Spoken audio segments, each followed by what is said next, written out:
remember I delivered a message to someone who got very offended. I told them they're using your child against you. Because every time you're about to get some good information, your child comes and interrupts you. But then Spirit told me, every message you deliver for someone else is actually them offering you the opportunity to deliver a message for yourself.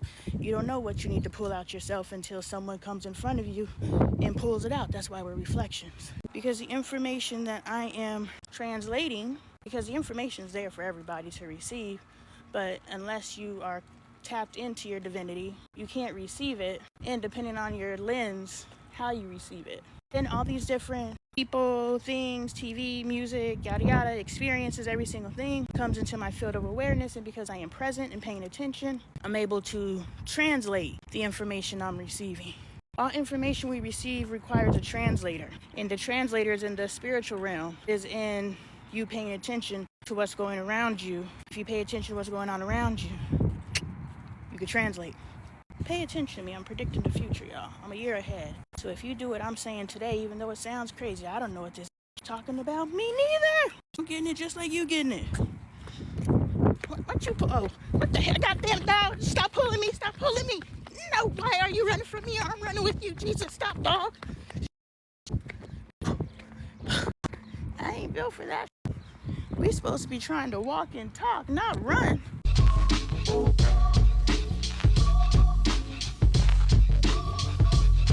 Oh, I can make the future shine so bright.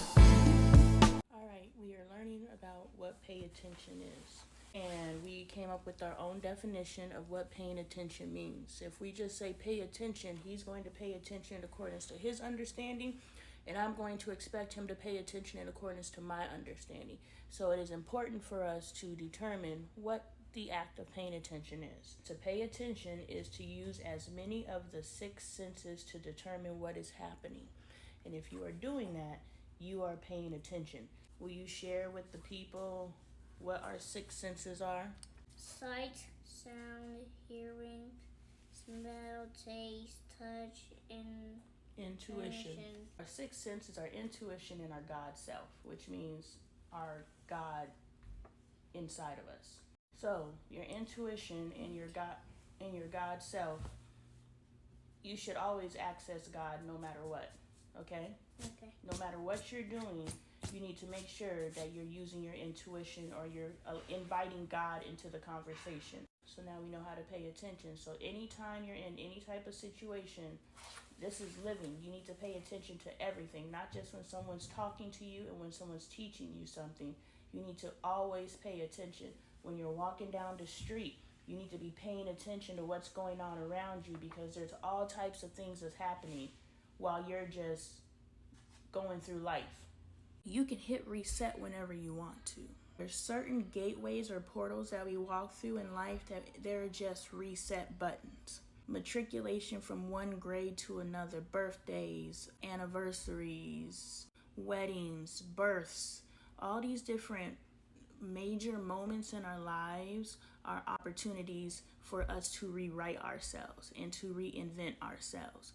There is nothing that says that we have to stay the same person for the rest of our lives, okay?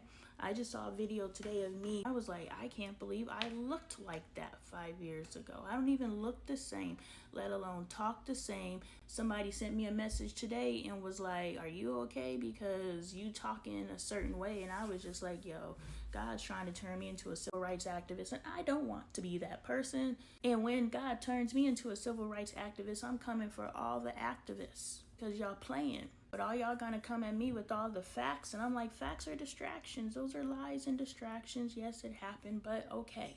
Does that change the fact that it's still happening today? Does it change the fact that the agenda that you're fighting is the exact same agenda you've been fighting and they fought before you and you just rebranded it with a different name?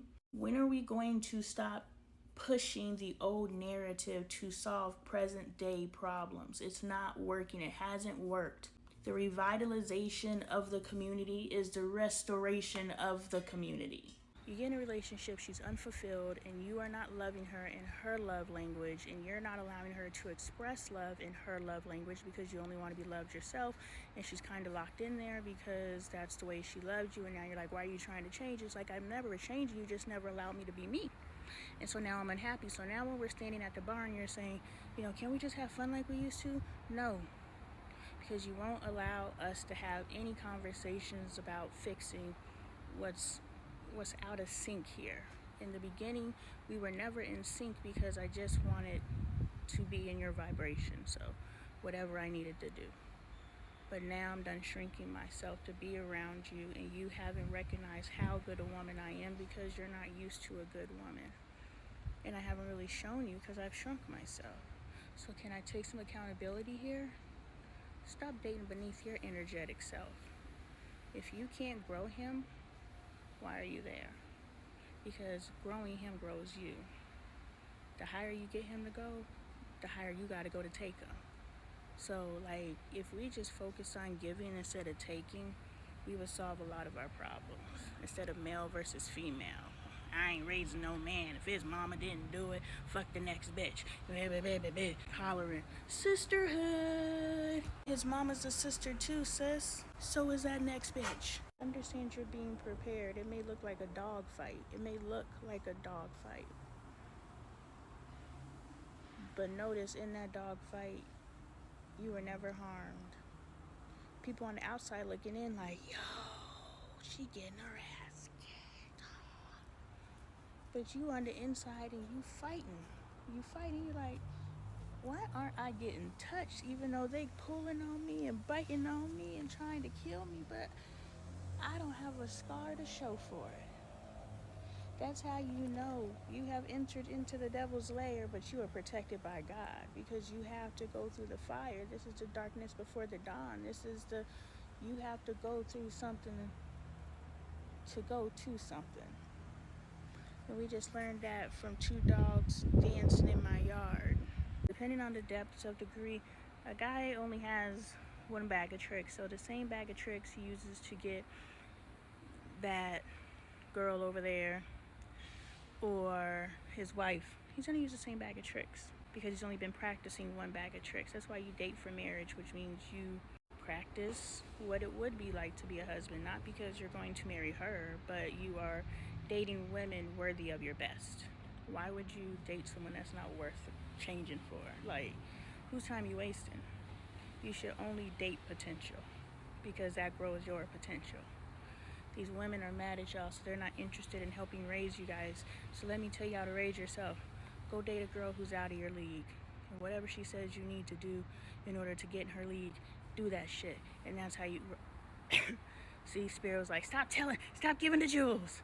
That's how you grow yourself. But after a while, she's done. She was hoping that her willingness to move like he moves would encourage him to start moving like she moves, because that's reciprocity. That's partnership. But no one has ever taught either person to move as a partner, because she would have realized you didn't know how to be a partner in the very beginning because you didn't partner with her. But she's thinking once we actually become boyfriend and girlfriend, then he'll demonstrate partnership. But he doesn't, because he doesn't know how to partner, because a true partner knows you partner from the beginning. You just partner. Things go better when you work together.